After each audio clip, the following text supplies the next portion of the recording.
So years ago, I heard someone say that they were too poor to buy cheap. This person explained to me that it doesn't make any sense to buy something that costs $10, like a shirt, because you're going to wear it, you're going to wash it.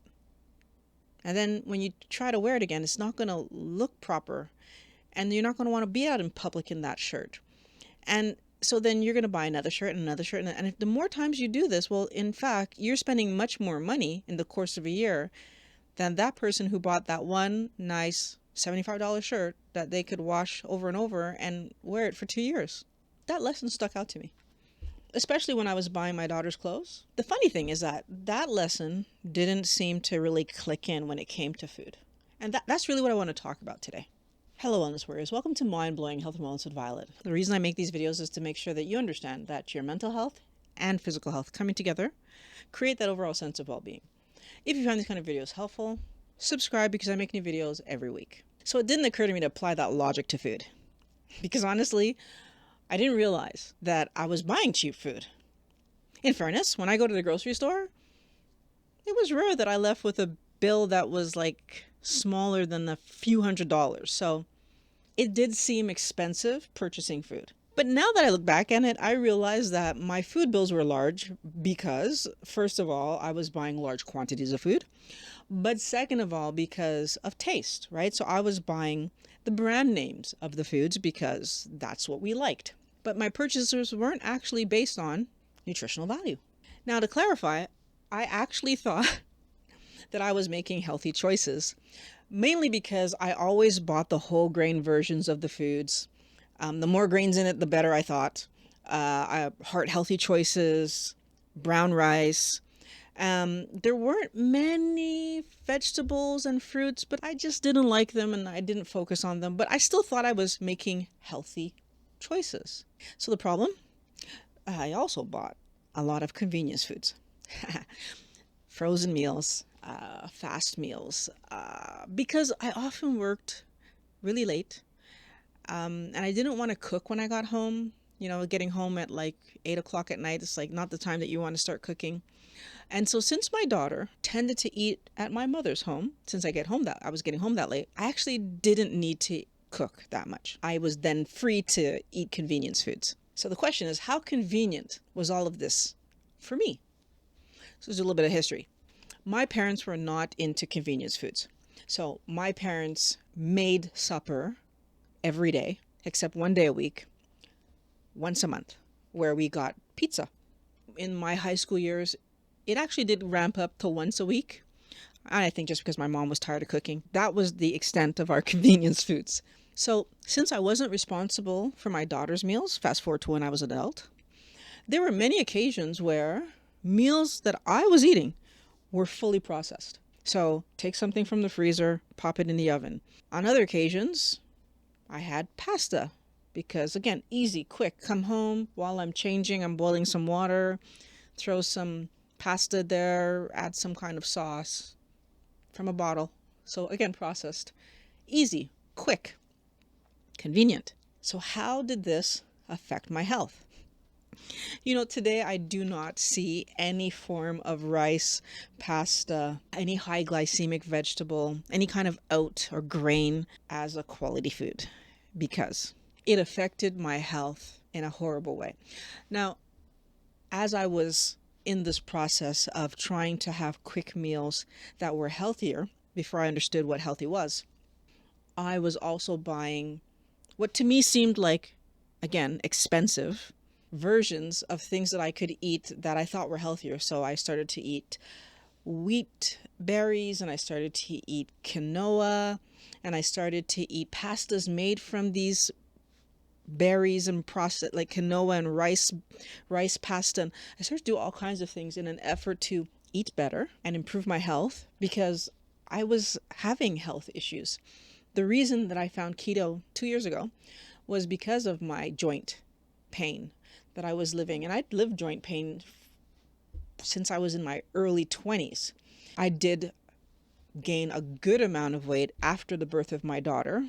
I would actually say well after the birth of my daughter, actually. That was the other part of the story that was kind of weird, is that my daughter was already 6 years old when my weight gain really started to ramp up, and I didn't understand that either.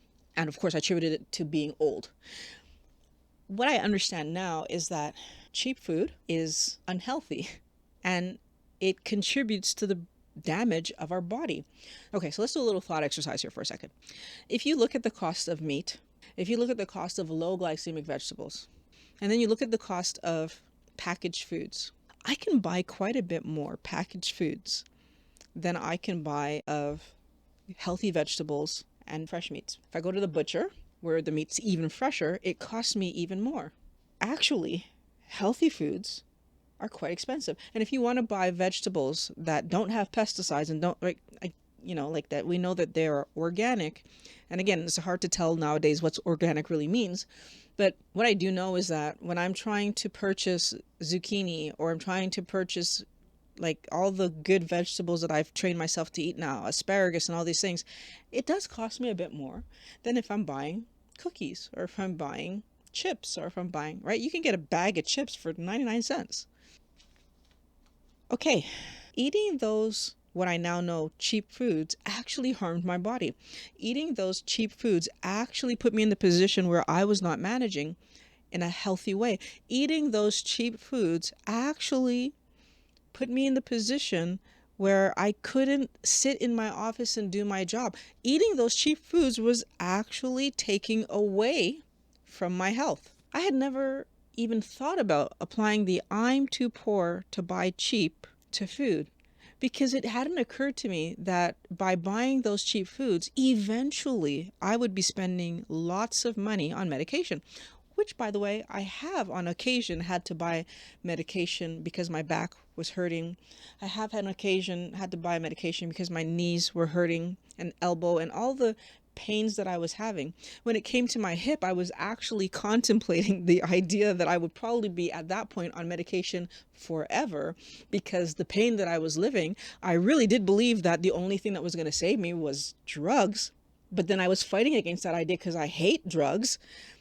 And so that's how I ended up finding keto. But like, that whole process, that whole scary process helped me to look back and realize that, oh my goodness, I was actually eating cheap. Even though I was buying all the brand names, I was still eating cheap.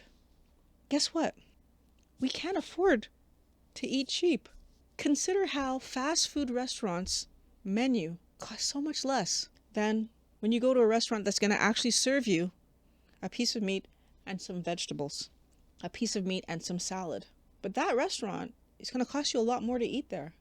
And we think that the food's equivalent. The food is not equivalent. If I go to a restaurant and I can get a complete meal for $10, I need to understand that I'm eating cheap. I want you guys to understand that you can't afford to eat cheap. Your best bet is to spend your money on good quality food. And yes, it will be expensive in one sense, because that smaller amount is going to cost you maybe the same that you were spending on all that larger amount of carby garbage. But in the end, that smaller amount will very likely last you the same amount of time, because that smaller amount is actually going to fuel you better, and you will not be eating on a every 3-hour schedule. We need to understand that we cannot afford to eat cheap, because it's ruining our body, it's ruining our health, it's ruining our future when we try to eat cheap.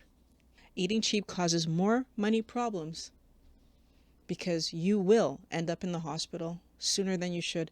You will have metabolic issues. You will become on medication. You will engage damage to your body by eating cheap.